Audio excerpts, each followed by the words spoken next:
Good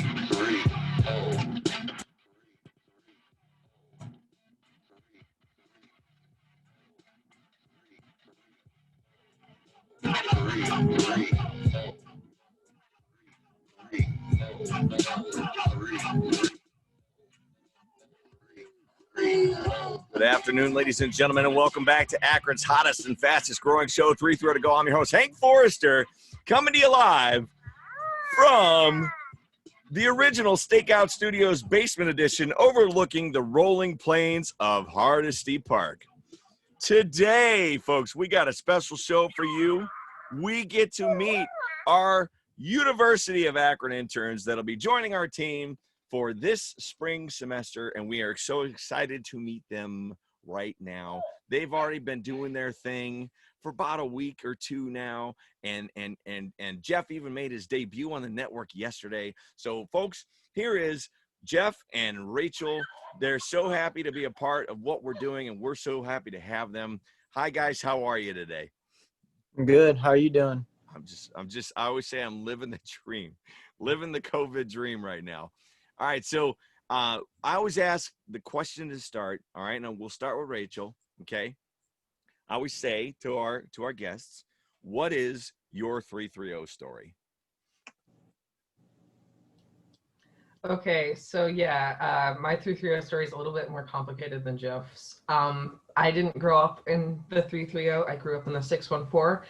I'm from a little town called Pickerington, Ohio. It's like 30 minutes outside of Columbus.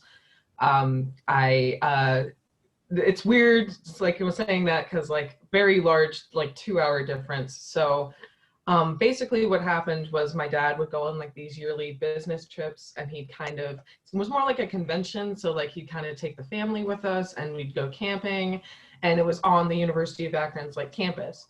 So just every like summer we'd come up here for like a weekend and we just chill, and I didn't really think much of it. I was just like going back to like this business trip thing. But when I was in high school and you're starting to think about college, I was like, this campus is gorgeous, and like I could see myself going to college here. It's close enough so like if I want to come home I can come home, but it's far enough away so I can just do my own thing and not worry about it and just live my own life. And that was when I was starting to think about going into radio and doing radio and media stuff. And when you find out that the #1 listened to college radio station in the country is at that campus at the University of Akron, that's kind of just seals the deal that you're probably going to go to college there.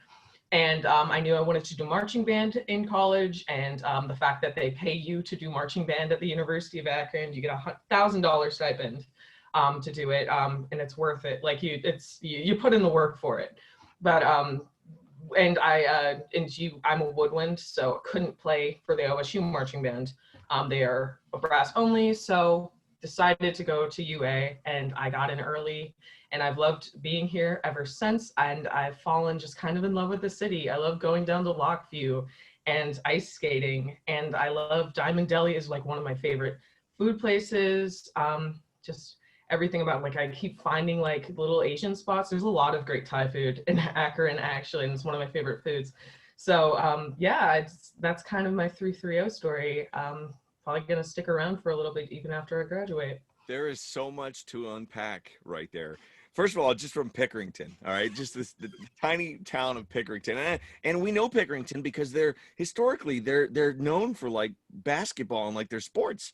They show up in a lot of OHSAA, big time events as far as Final Four and that kind of stuff. So we know their name. But just the fact that your family like viewed Akron as a destination for those of us that grew up here, that's just a unique thought process, right? So that's really cool. I love it. All right, so Jeff, tell us about you, man. Right. So like Rachel said, my story is not nearly as complicated. I grew up here. I've never moved. I've always lived in the same house for 21 years now. I went to the Elliott School District my whole life. And I actually live only about 10 minutes away from campus. And that's kind of what made me decide to go to Akron, just because it was the closest university that was willing to accept me. And, I can stay at home and, not have to worry about paying for like a dorm or anything. And I can be close to my friends and family still if I attend Akron. So yeah, like I said, it's not all that complicated. Just happen to be the closest place to where I live. Sure. Okay. And so let's talk about ZIP though. I love the way that you brought that up, Rachel. And forgive my ignorance, but I didn't know that they were the most broadcasted station. I didn't know that. So that's cool. And it's 88.1, right? Right. Yeah. So Jeff and I are both a part of WZIP. He does more sports stuff. I'm not going to talk for Jeff, obviously. I'm actually the entertainment director at the station. There's a bunch of different departments, so I'm just kind of the department head. I direct the entertainment department. We do a show called Entertainment Unzipped every Sunday, 1 to 1:30 if you want to listen, 80.1 FM if you're in the 330 area. But I'm also a DJ. I DJ 4 to 6 Wednesdays if you ever want to listen to that too. I've put on a lot of different hats at the station, and that's one of the best things about it. Is not only are we such a widely renowned station, I think that we're honestly pretty popular in the area. We're also FCC licensed, which is not something that a lot of college radio stations are. So we have like an underwriting department because we have actual sponsors, no commercial breaks. It's just every couple hours or so, music on WZIP is brought to you by so-and-so. The DJ department, lots of great talented DJs on there. Sports Power Talk, one of the most popular shows there on the station and just in general. Entertainment, like I said, production, everybody, all of the students do their own sweepers. So every time you hear like you're listening to WZIP, a student did that, a student made that, a student is talking, all of that good stuff. And like I said, underwriting, they do a lot of great, cool behind the scenes work with sponsors, as well as our promotions department, which does all of our social media and stuff. And just gets our message out there and gets people to want to listen to us and want to join the station. We also have a new show called Esports Unzipped, which talks a lot about the new blossoming world of electronic sports, like just video games, like Rocket League, Fortnite, stuff like that. A lot more intense ones. I'm not super into esports, but it's one of my favorite things about the University of Akron. It's a great place for you to just hone your skills and like learn to do this professionally, or it's just a great thing to do after you're done with class. It's a great way to meet people and to do something really cool that's bigger than yourself and goes across the world. So I think that that's really awesome. Well, we did a story on the esports. I took my son down there before the pandemic, and just, you're right. It's very intense. And they're some of the best in the world, to be honest. And they have a very competitive team that is driven to win national championships. So just having that as part of that University of Akron experience and having ZIP work with them, that's great. So historically, just so you know, ZIP for me growing up, it was one of those deals where that was one of the only stations that we could listen to back in the day that had like hip hop, and I'm talking like late 80s, early 90s. They were ahead of that curve. KDD and Kiss FM didn't exist back then. So if you wanted to listen to any kind of hip hop, you turned into 88.1, right? Then on top of that, I did some radio work I went to Ashland University. I've told people that before, and that's WRDL, but they were more into like the more of a country type vibe, right? And so it's interesting how Ashland and ZIP did eventually work together on different projects over the years that I was there. That was back in the mid 90s. All right. So Jeff, tell us about your ZIP experience. What is it that you do there? So I'm heavily involved with the sports department. I'm on their sports talk show called Sports Power Talk about once a month, which runs from 11 a.m. to 1 p.m. every single Sunday. I also do sports updates live on air, which is very similar to the thing that I put out yesterday, except there's no camera involved. It's just audio. And then about once a month, I'll also write a sports story to post on the website, and it can be about pretty much any topic that I choose. That's about all I do for sports. And I'm also involved in production, where I make a lot of the sweepers that Rachel mentioned earlier. Just have those play on air, like you're listening to WZIP and stuff like that. Okay, very cool. All right, so both of you are living this in a very different experience. So Jeff, you're commuting from home. Rachel, you're living on campus. How has the pandemic affected you guys? How has it changed the way that things are going at the university? Go ahead, Jeff. Go ahead, Jeff. Go first with this one. So for me, obviously I can stay at home and do all my work there. Everything is virtual now, which isn't too bad, but at the same time, it's also kind of hard for the professor to communicate some of the information to the students, and also a little bit difficult for me to stay motivated because, like, you know, you wake up and you're still in your pajamas or whatever, and you're just like, man, I really have to go to class now. But at the same time, I mean, you also don't have to like spend time getting ready and like getting dressed and whatnot. You can kind of just chill and be in class.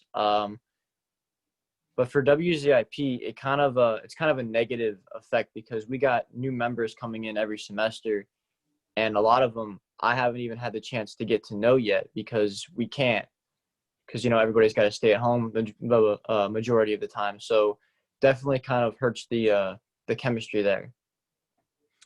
Okay, Rachel. Yeah, I'm actually not living on campus. I live in the Falls now. I did live on campus and like slightly off campus for like a lot of college though. But a lot of what Jeff said, especially at WZIP, it is hard because I have like new people in my department and I don't know them personally, which is weird because like for the past 3 years, I've just been up there hanging out, talking to people, like brainstorming and getting to know things.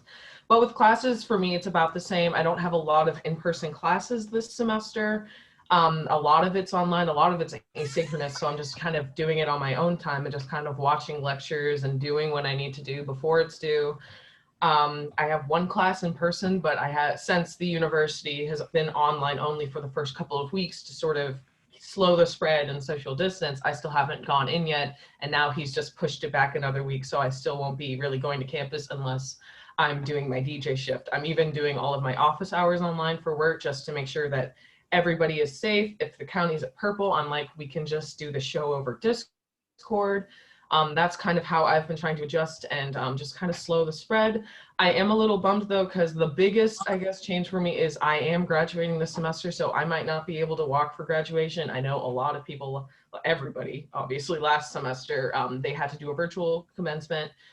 So it's up in the air at this point. I'm looking with the vaccines coming out. I'm hoping that things will hopefully get better sooner rather than later.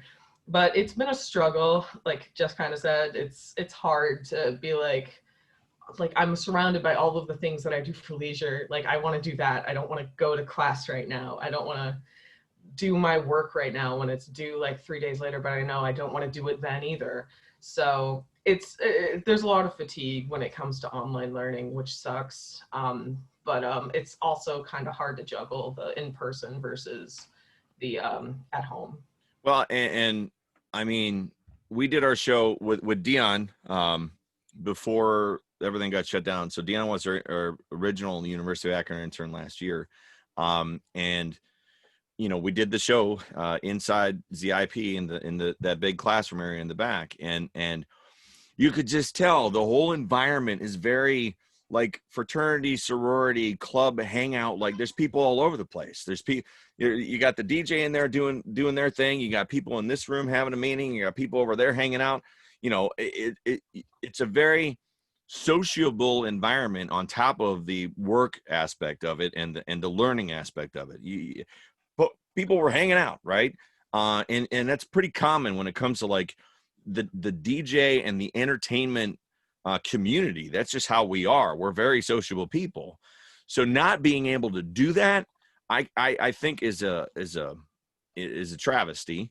And it is what it is. And I hate that cliche saying, but that's what we're all saying right now.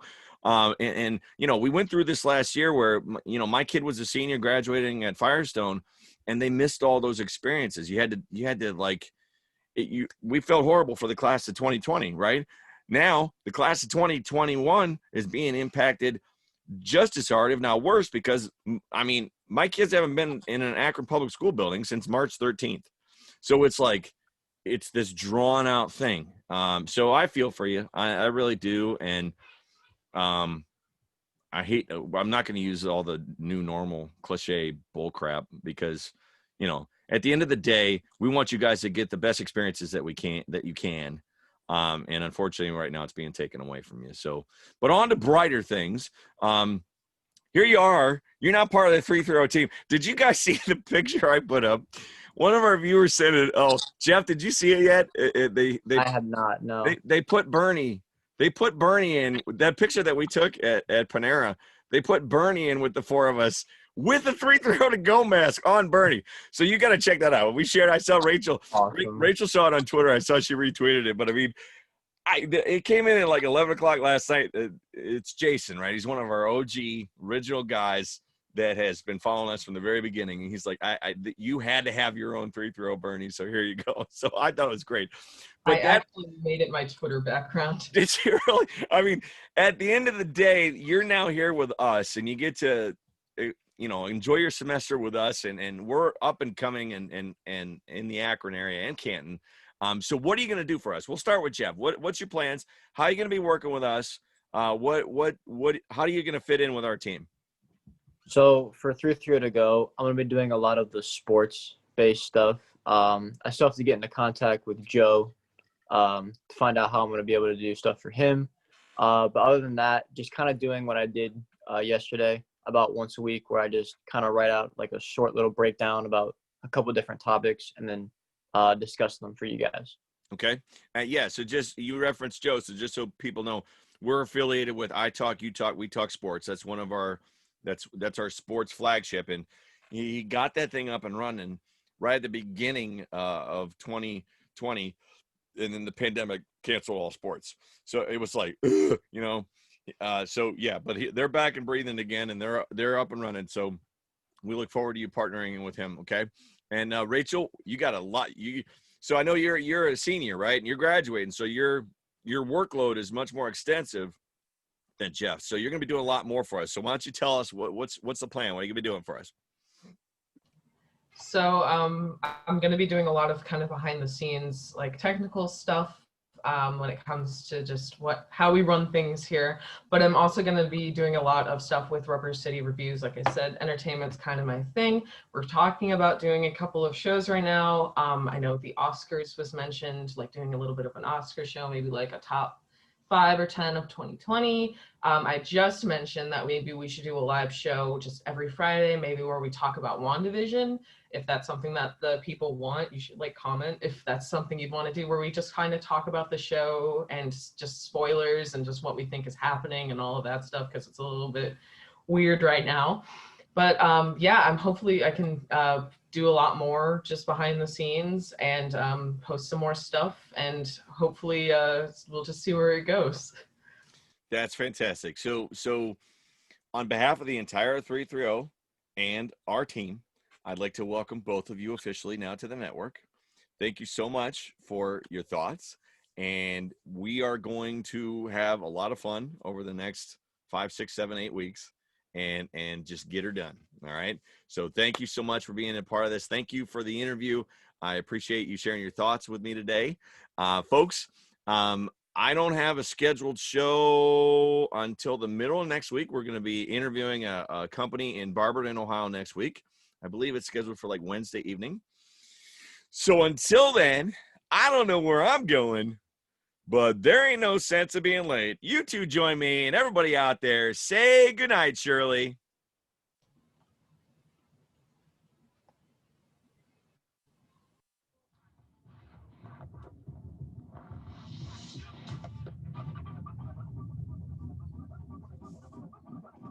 This podcast is a copyright of Moon Garden Media Limited. Oh, just a lot of peanut butter.